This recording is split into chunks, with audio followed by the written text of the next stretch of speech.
आपकी स्क्रीन पर दिखाई दे रहा ये नजारा गोहला पुलिस थाने के बाहर का है, जहां पर गांव रत्ताखेड़ा लुकमान के 2 लोगों पर एनडीपीएस की धाराओं के तहत मुकदमा दर्ज किए जाने से ग्रामीणों का गुस्सा फूट पड़ा और बीते दिन गुस्साए ग्रामीणों गोहला थाना पर एकत्रित होकर पुलिस प्रशासन के खिलाफ जमकर रोष प्रदर्शन किया। इस दौरान काफी देर तक ग्रामीणों और पुलिस के बीच नोकझोंक होती रही। ग्रामीणों ने आरोप लगाया कि पुलिस द्वारा बेकसूर व्यक्ति को सुनियोजित तरीके से फंसाया गया है, जिसके चलते एक ही परिवार के 2 लोगों के खिलाफ मामला दर्ज किया गया है। वहीं थाना प्रभारी का कहना है कि पुलिस ने नियमानुसार कार्रवाई की है। नमस्कार, पंजाब केसरी टीवी देख रहे दर्शकों को बता देना चाहता हूं कि यहां गोहला थाना में एक मामला आया है जिसमें एक नाजायज़ पर्चे को लेकर ग्रामीणों द्वारा विरोध किया जा रहा है और जिनके खिलाफ पर्चा हुआ है उनके बेटे हैं। क्या नाम है बेटे आपका? हर्षप्रीत सिंह जी। हर्षप्रीत, पूरा मामला क्या है? क्यों ये लोग गांव के इकट्ठे होकर आपके साथ आए हैं? पूरी जानकारी हमारे दर्शकों को दें। हम घर पे थे, घर के बाहर खड़े थे, पुलिस वालों की गाड़ी आई, हमें कहते अंदर आओ। हम अंदर गए, उन्होंने हमारी चेकिंग की और वो हमें कहने लगे तुम्हारे घर में शराब है। मेरे पापा ने कहा, कहते आप चेकिंग सर कर सकते हो, हमारे घर कुछ नहीं है। उन्होंने चेकिंग भी की, सब कुछ करा, कुछ नहीं मिला। उन्होंने चाय पी। जो तीन वर्दी में थे, एक सिविल वर्दी में था। जो सिविल वर्दी वाला था वो बाहर गया और उसने फ़ोन किया, कुछ किया, हमें नहीं पता, हमें बाहर भी नहीं जाने दिया। वो जब आया अंदर, उसने कहा वहाँ पे गोलियाँ हैं। उन्होंने गोलियाँ निकाली, हमें नहीं पता, डब्बा खाली था, उसमें गोलियाँ हैं। दिखाई गोलियाँ कहाँ से आई, कैसे आई? वो आपके कमरे में रखी हुई थी या ये इम्प्लांट की गई हैं? वो हमारे कुप में रखी गई थी। कुप गली के साथ ही है, दीवार छोटी है, उसके ऊपर रख सकते हैं, रखी जा सकती है, उसके ऊपर कोई भी रख सकता है। तो आपको किसके ऊपर शक है कि आपके पिता को जो है नाजायज़ फंसाया गया है? कोई थोड़ी जानकारी देंगे? हमें हरप्रीत पे शक है जी। वो उसने हमें धमकी दी थी, पहले खेत में वो लड़ा था और वो कह रहा था हम तुझे ऐसा फंसाएंगे सारी उम्र ज़िंदगी याद रख। हरप्रीत कौन है? खेत में सर हमारा पड़ोसी है। तो इतनी बड़ी वारदात को कैसे अंजाम दे सकते हैं वो? उसका सर काम ही है, नशे बेचता है, उसके खुद पर्चे हैं, उसके खिलाफ भी मामले दर्ज है। वो हर नाके पे साथ होता है और यहाँ तक कि वो पुलिस की ड्रेस डालता है। पुलिस की ड्रेस डालता है? कोई प्रूफ है आपके पास उसका कि पुलिस की ड्रेस? पिक्चर है, दिखाएंगे जी। कौन से हम रूबरू होंगे और लोगों से भी जानकारी हासिल करेंगे कि किस तरह से ये मामला वाकई सच्चा है, झूठा है। मैं कहूँगा एक कैमरामैन दिखाएं कि जो सामने तस्वीर है मोबाइल में, इन्होंने वो तस्वीर दिखाई है जिनके ऊपर ये आरोप लगा रहे हैं कि हरप्रीत सिंह के द्वारा इन्हें फंसाया गया है।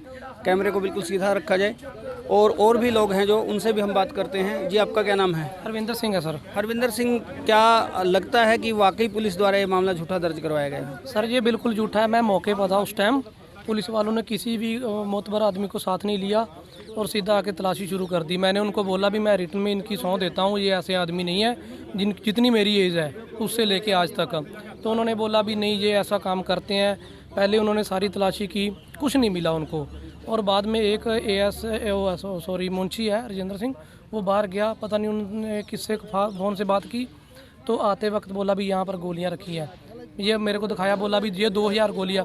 उसको कैसे मालूम था भी ये 2000 गोली है? तो जो डाउट क्रिएट किया जा रहा है कि जो गांव का दूसरा व्यक्ति है, हरप्रीत शायद नाम बताया था, तो वो व्यक्ति की और पुलिस की इन्वॉल्वमेंट मानते हैं इस मामले में? सर वो पुलिस का टोट माना जाता है, सारा गांव ऐसे बोल रहा है भी वो टाउट है, उसके पहले भी बहुत पर्चे हैं। वो किसी के साथ वो लड़ता है तो ऐसा काम ही करता है।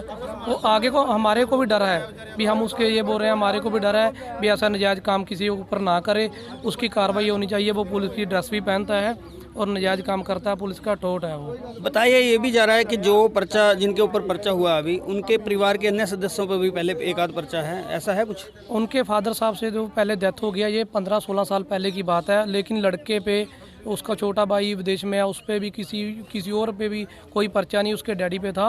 वो 15-16 साल पहले था, उनकी डेथ हो चुकी है।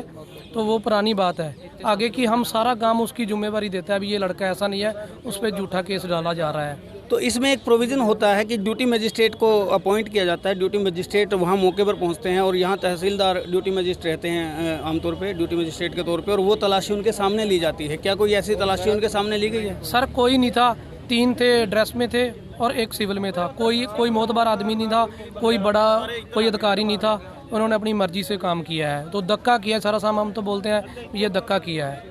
जी, आप कुछ कहना चाह रहे थे? ये बात देखो सर, जब उन्होंने अरेस्ट करके ले गए हैं, अरेस्ट तो दोनों लोगों को एक साथ करा है। उन्होंने हमें कल बताया भी एक को आप हमने आज अरेस्ट किया है, ना उसे दो लोगों को उठाया गया था उसी हाँ जी, ना उनसे मिलने दिया किसी को, ना उसका बताया भी कहाँ पे है वो, कहाँ पे नहीं। 6:20 पे रात को फोन आया भी आपके दादाजी को अरेस्ट कर लिया गया है। आपके दादाजी मतलब आपके पिताजी के फादर, चाचा जी, तो वो भी अरेस्ट हुए इस मामले में? हाँ जी, वो भी अरेस्ट हुए हैं। तो वो कैसे, किस तरह से? वो भी उनका साथ ही लगता है, इकट्ठे ही घर है क्या आपका? इकट्ठे रहते हैं जी। और भी इस मामले की तह तक जाएंगे और अपने दर्शकों को दिखाएंगे कि किस तरह से ये नाजायज़ पर्चे की बात जो कही जा रही है, पुलिस पर दाग लग रहे हैं। हालांकि हम पुलिस के अधिकारियों से भी बातचीत करेंगे और उनसे जानेंगे कि इस मामले में पूरी सच्चाई क्या है। लेकिन कुल मिलाकर जिस तरह से ग्रामीण इकट्ठा होकर आए हैं और करीब ये कई दर्जन ग्रामीण जो हैं इस समय देखे जा सकते हैं गुला थाना में एकत्र हुए हैं और ग्रामीणों द्वारा जो आरोप लगाए जा रहे हैं कि पुलिस द्वारा इस मामले में झूठा पर्चा दर्ज किया गया है, उसकी पूरी जानकारी हम अपने दर्शकों तक लेकर आएंगे। हमारे साथ मौजूद हैं गुला थाना प्रभारी सब इंस्पेक्टर रमेश कुमार। रमेश कुमार जी, जो आज ग्रामीणों ने आरोप लगाए हैं कि जो ये पर्चा किया गया है वो साजिशन किया गया है, इस पर क्या कहेंगे आप? हमने बिल्कुल सही तरीके से, प्रॉपर तरीके से पर्चा दर्ज किया है। इसमें हमारे को गुप्त सूचना मिली थी कि मेजर सनोफ बलराज सिंह रत्ताखेड़ा नशे की गोलियां बेचता है। जिस सूचना के आधार पर हमने इसके घर पर पॉलीथीन सहित काबू किया था और ड्यूटी मजिस्ट्रेट के सामने इसकी तलाशी ली गई। जिस तलाशी के दौरान इसके कब्जे से 1905 एल्प्रेक्स टाइप गोलियां बरामद हुई है, जो हमने नियमों की पालना करते हुए, सही तरीके से गाइडलाइन का पालन करते हुए एनडीपीएस का पर्चा दिया है। रमेश जी, ग्रामीणों का कहना है और खासकर जो कन्विक्ट हैं उनके बेटे का कहना है कि तहसीलदार के समक्ष ये तलाशी नहीं ली गई, वहाँ से तो दोनों लोगों को उठाया गया और वहाँ से लेकर चले गए, और जबकि दूसरे आरोपी को भी आज ही गिरफ्तार दिखाया गया, ऐसा कुछ कह रहे हैं? नहीं, दूसरे आरोपी को परसों गिरफ्तार किया था और उसको कल कोर्ट में पेश करके उसको जेल में भेज दिया गया है। उसके विरुद्ध पहले भी पर्चे दर्ज हैं। रमेश जी, एक आरोप और भी है कि इस मामले में जो है पहले कुछ भी अंदर नहीं था और बाद में आपका एक कर्मचारी बाहर गया और उसके बाद वो वहाँ लाया गया है, ऐसी बात कही जा रही है, इस पर क्या कहेंगे आप? ऐसी कोई बात सामने नहीं आई है। अगर इन गांव वालों को कोई आपत्ति है तो इसकी जांच उच्च अधिकारियों से शिकायत करके कहीं और संस्था से जांच करवा सकते हैं। हमने बिल्कुल सही नियमों का पालना करते हुए कार्रवाई की है एनडीपीएस के खिलाफ। जी, शुक्रिया।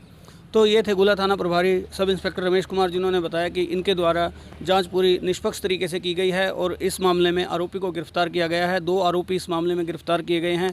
कुल मिलाकर ग्रामीणों द्वारा जो आरोप लगाए गए हैं उनकी सत्यता तो बाद में सामने आएगी। चिका से पंजाब केसरी टीवी के लिए कपिल शर्मा की रिपोर्ट। हमसे जुड़े रहने के लिए हमारे YouTube चैनल को सब्सक्राइब करें और नई वीडियो की नोटिफिकेशन के लिए बेल आइकॉन को दबाएं। अगर आप ये वीडियो Facebook पर देख रहे हैं तो लाइक जरूर करें और ज्यादा से ज्यादा शेयर करें। धन्यवाद।